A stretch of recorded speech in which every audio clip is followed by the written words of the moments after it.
बिस्मिल्लाहिर्रहमानिर्रहीम। अस्सलाम वालेकुम। उम्मीद है आप सब खैरियत से होंगे। आज मैं आपके साथ शेयर करने जा रही हूँ एक बहुत ही अमेजिंग रेमेडी जो कि हम बनाएंगे क्रीम, एलोवेरा क्रीम, और ये बनेगी घर में बहुत ही कम बजट में, बहुत ही कम पैसों में आप इसे घर पे बना सकती हैं। बाज़ार से महंगे दामों लेने की ज़रूरत नहीं है और इसके बेनिफिट्स बहुत ज़्यादा हैं। वो लोग जो अपना कलर फेयर करना चाहते हैं, जो अपनी स्किन को टाइट करना चाहते हैं, उनके लिए बहुत ज़बरदस्त रेमेडी है। और ये क्रीम हम झट 5 से 10 मिनट में बना सकते हैं और एक दफ़ा बनाई हुई क्रीम को हम एक हफ़्ते इस्तेमाल कर सकते हैं बगैर किसी किस्म के नुकसान के। तो चले इस क्रीम को बनाना शुरू करते हैं और देखते हैं हमें इसके लिए क्या चीज़ चाहिए। यहाँ सबसे पहले मैंने एलोवेरा का एक टुकड़ा लिया था और उसको कुछ तेल के लिए रख दिया है ताकि उसके अंदर से जो येलो पार्ट है वो निकल जाए। आप देख सकते हैं कि ट्रे में एक कॉर्नर पे भी आपको येलो कलर में नज़र आ रहा होगा। ये पार्ट हमें नहीं चाहिए होता क्योंकि इसकी वजह से हमारी स्किन पे बहुत इचिंग होती है।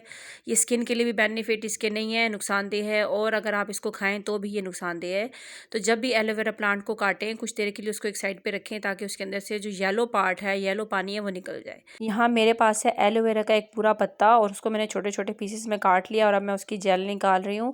जेल का तरीका मैं आपके साथ पहले भी शेयर कर चुकी हूँ कि किस तरीके से आप इसको ईजिली निकाल सकते हैं। फिर भी जिस तरीके से आपको ईजी लगता है आप इसके अंदर से जेल को एक साइड पे निकाल लेंगे और फिर इसके हम छोटे छोटे टुकड़े करके रख लेते हैं ताकि हम इसका क्रीम बना सकें। यहाँ मैंने एलोवेरा को डाल दिया है ब्लेंडर जग के अंदर और अब मैं इसके अंदर डाल रही हूँ अलसी के बीज।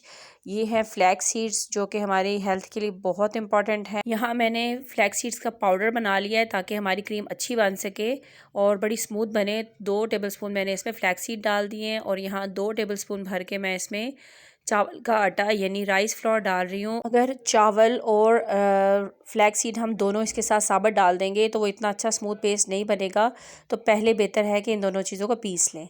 अब मैंने इसके अंदर शामिल कर दिए 2 से 3 टेबलस्पून भर के रोज़ वाटर के। ये रोज़ वाटर हमारी स्किन के लिए बहुत ही ज़बरदस्त है और ये हमारी जो क्रीम है उसको स्मूथ पेस्ट बनाने में मददगार भी साबित होगा। तो देख सकते हैं आप कि कितना अच्छा जेल के साथ इसकी हमारी जो क्रीम है वो कितनी स्मूथ बनी है। मैं आपको चेक भी करवा देती हूँ कि ये कितना ही अच्छा बना है। अगर आपका बनाते वक्त थोड़ा सा पतला हो जाए तो आप इसमें थोड़ा सा राइस फ्लोर और ऐड कर सकते हैं ताकि ये आपकी जो क्रीम है बहुत ही स्मूथ बने। ये बिल्कुल हार्ड नहीं बनानी, हमें इसको इस फॉर्म में रखना है कि जैसे हम लोशन लेते हैं और उसको अप्लाई करते हैं, ये उसी फॉर्म में आपको लगाना है।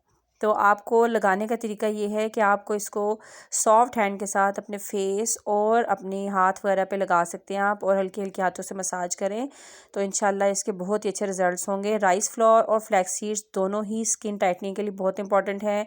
वो लोग जिनके पोर्स ओपन हैं वो इसको इस्तेमाल कर सकते हैं, इनकी मदद से पोर्स बहुत जल्दी बंद हो जाएंगे। तो मोस्टली आप इसको रात को लगा सकते हैं और सुबह आप इसे वॉश कर सकते हैं, लेकिन अगर आप इसको रात को नहीं लगाना चाहते तो किसी भी वक्त दिन के वक्त आप इसे अपने फेस पे अप्लाई कर सकते हैं और उसके बाद आप इसे ठंडे पानी के साथ धो लें। तो इंशाल्लाह इसके बहुत बेहतरीन रिजल्ट्स आप देखेंगे कि आपकी स्किन भी टाइट हो जाएगी और कितनी ग्लो करेगी। इसके साथ साथ आपके डार्क सर्कल्स भी ख़त्म हो जाएंगे। आप इस क्रीम को 1 वीक के लिए बना के फ्रिज में रख सकते हैं और उसके बाद नेक्स्ट वीक के लिए आप इसे फ्रेश बनाएं और इस्तेमाल करें। उम्मीद है कि आज की ये रेमेडी आपको पसंद आई होगी और अगर आपको पसंद आई है तो आप इसे ज़रूर लाइक कीजिए, शेयर कीजिए और इसके साथ साथ अगर आप चैनल पे नए हैं तो चैनल को सब्सक्राइब करना मत भूलिएगा। बेल आइकन के बटन को प्रेस करें।